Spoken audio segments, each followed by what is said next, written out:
Hello, welcome to Chinese Folk Tales. I'm Manling.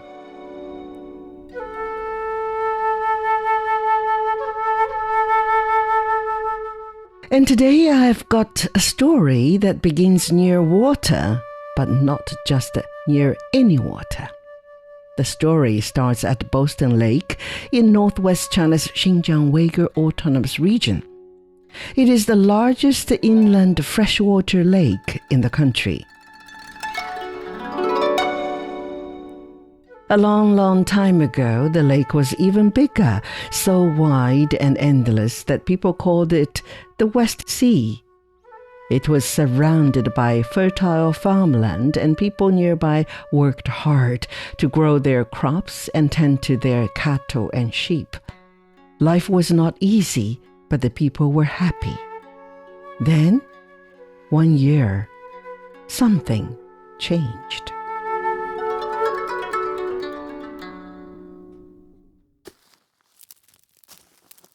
The rain has failed us. Our cattle are dying and the fields are dry. We will starve if this goes on. If only we could use the water from the West Sea to irrigate our land and save our livestock. Their wish was heard.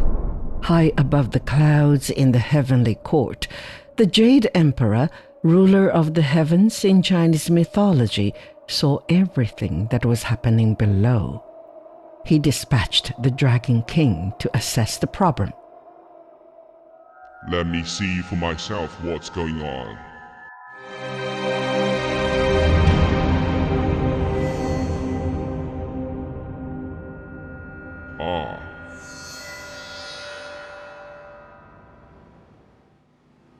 No rain.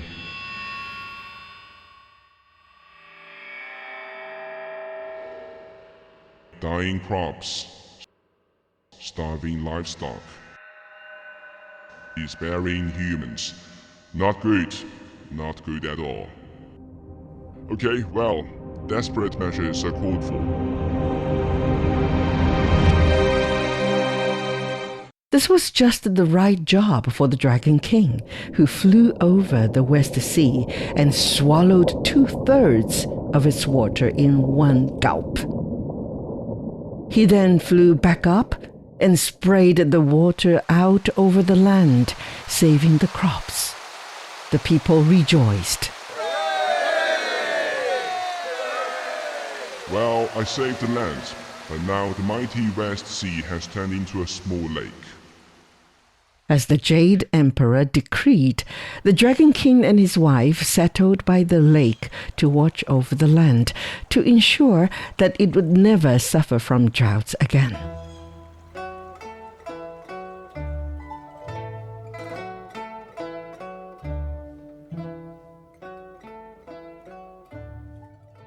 The kind and graceful Dragon Queen was always by her husband's side, helping him solve problems and care for the people. They loved and trusted each other completely. But one day, a disturbance broke out just outside their palace. The Dragon King heard the noise and called for his palace guard. Your Majesty, we captured a spy. A spy? Really? Bring him to me. It's a she, Your Majesty. Oh, well, bring her to me then, in the throne room at once.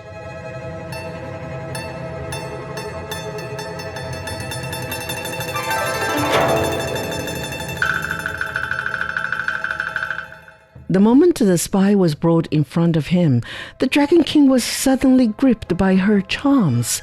She was so beautiful that the king turned speechless.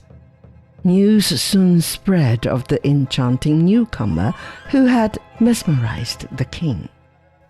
My queen, come quickly!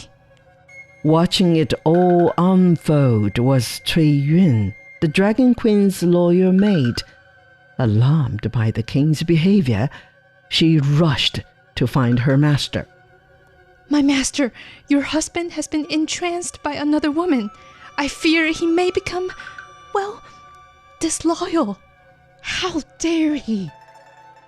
I'll go see for myself at once. Tell me everything you know. In the throne room, the Dragon Queen found the Dragon King exactly as she feared, lost in the charm of a young, beautiful woman. He could see no one else, nor the courtiers, nor the guards, not even his wife.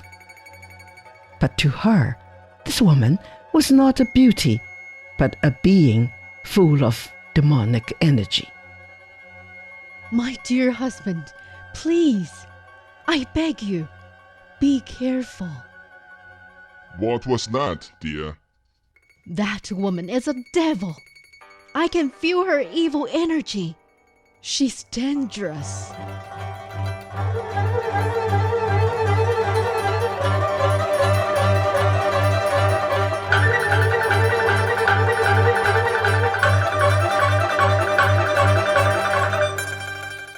I think otherwise, my dear. I think I'm in love with her. In fact, I will make her my new wife. You want to throw away all that we've built up together? At least to find out more about her. Where did she come from? What is she doing in our palace? The girl turned to the queen slowly, lowered her eyes, and gave a pitiful, subtle smile.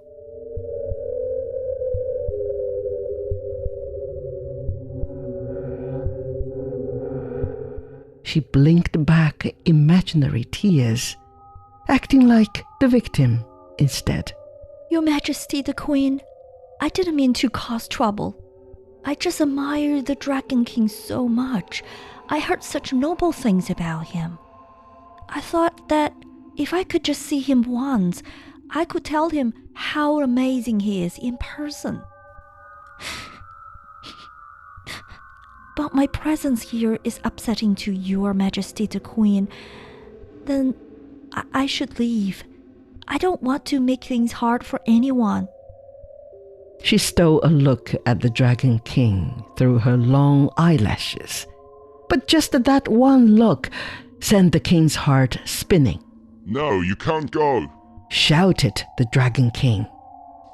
You must stay. It's the queen who shall leave.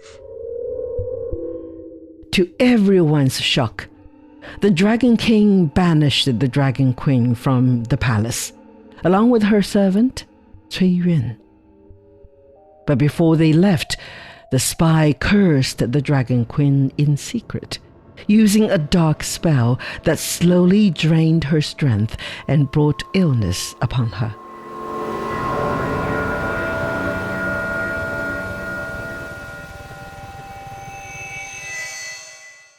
As it turned out, the Dragon Queen was completely right. This beautiful woman was none other than a 1,000-year-old snake spirit who held a grudge against the Dragon King.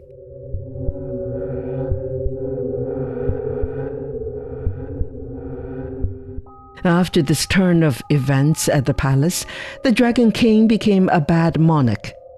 His rule became erratic, and his duties were forgotten. Worst of all, he forgot what he was sent there to do, to bring the rains that nourished the land.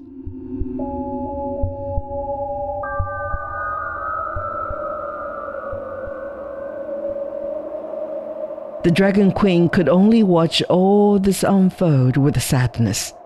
Together with her loyal servant Cui Yun, the two women wandered around the parched countryside, witnessing people's suffering as hunger grew day by day. They were so tired and thirsty that they had to sit and rest by the roadside. A young man happened to pass by and came over to speak to them. I am Sangala. Why are you walking around in this hot weather? It is not safe to be out like this. My mistress has no home to return to. Can you help us? Sangala took them both home, gave them water and some food and a place to rest.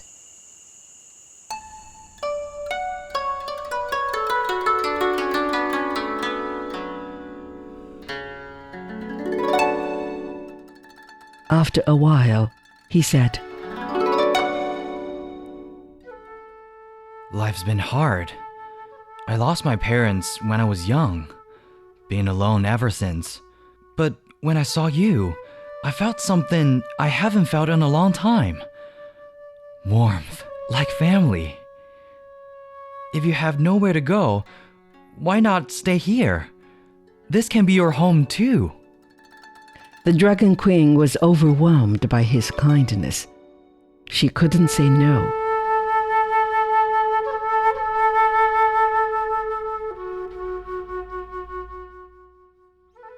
Days passed, and though the drought dragged on, their small home was filled with warmth and laughter. In time, Sengala and Cui Yun fell in love and got married. Not long after this, the Dragon Queen fell ill, but before she died, she drew Sengala close and whispered, My child, I'll tell you the truth.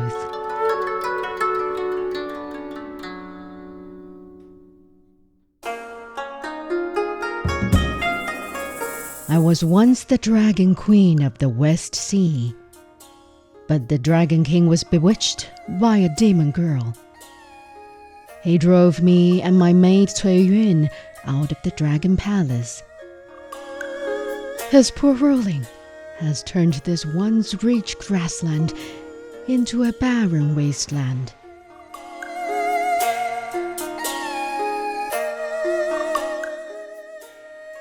My strength is fading, and I can no longer help. But you may have a chance. If you're brave enough to face the demon spirit, you might still save this land and the people from starvation. Sengala pledged to do just that. But you are mortal, my child. You need heavenly weapons to accomplish your goal. She plucked a hairpin from her hair and blew a breath of fairy magic onto it, and the pin turned into an impressive sword. Then she spat out a glowing pearl from her mouth, radiant with untapped power. Hold this pearl in your mouth during the battle. It will give you strength and protect you in the water. And with that, the Dragon Queen closed her eyes.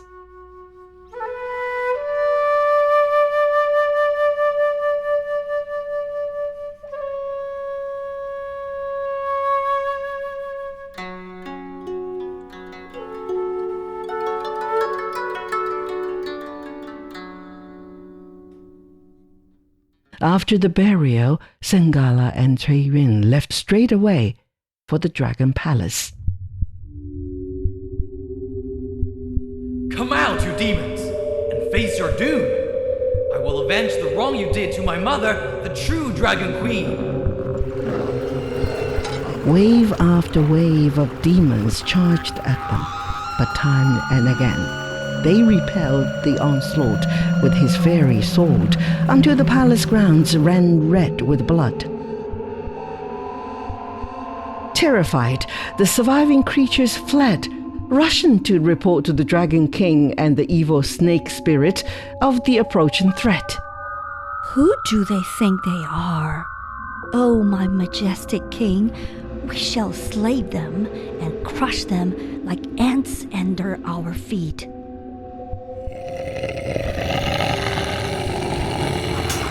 A fierce battle erupted. Cui Yun chased down the evil snake spirit and with a swift strike sliced her in half, killing her instantly. Sengala then faced the Dragon King.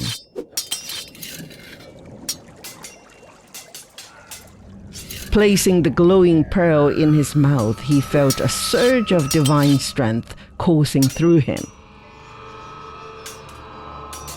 But the fight was brutal. In the heat of battle, the pearl slipped out from his mouth. Though he struck a final blow and defeated the fallen king, Sengala was killed too. Cui Yun was overwhelmed with grief. With a heavy heart, she took up Sengala's sword and ended her own life.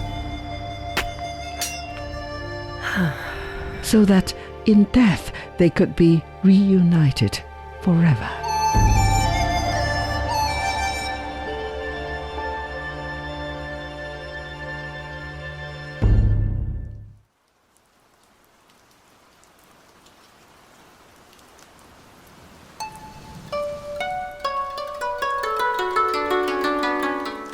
Once the Dragon King died, the heavens opened and rain began to pour down, quenching the thirst of the land all around the lake, saving people from starvation. From then on, the arched body of the rebellious dragon became an island mountain that sits at the center of Boston Lake. And the white foam it spat out turned into salt ponds along the lake shore.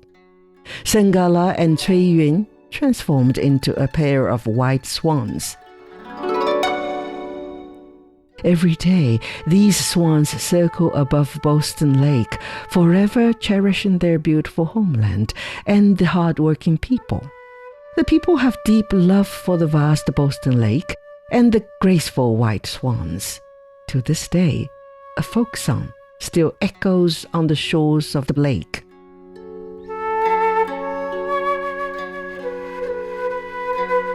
Why is Boston Lake as clear as a mirror? That's thanks to the heart of a hero. Why are the swans as white as snow? It is a symbol of pure and enduring love. There's always retribution in the world. Good shall always vanquish evil. How much of this story is true? That we shall never know. But Lake Boston has become a symbol of our enduring need to care for our environment, for its lush fields and blue, clear waters. Head to Xinjiang's Boston Lake today, and you will see a stunning 1,600 square kilometer oasis fringed with whispering reeds and alive with fish. This natural wonder is not just big, but breathtaking. Locals and travelers alike treasure its serene beauty. Trust me, you will understand why this place is legendary.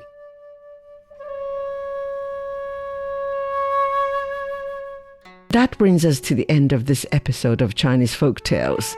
Thanks for listening. If you have enjoyed this story, do give this podcast a 5-star rating, leave a comment, and share with your friends. To hear more stories like this, please subscribe to Chinese Folk Tales wherever you get your favorite podcasts. Bye for now.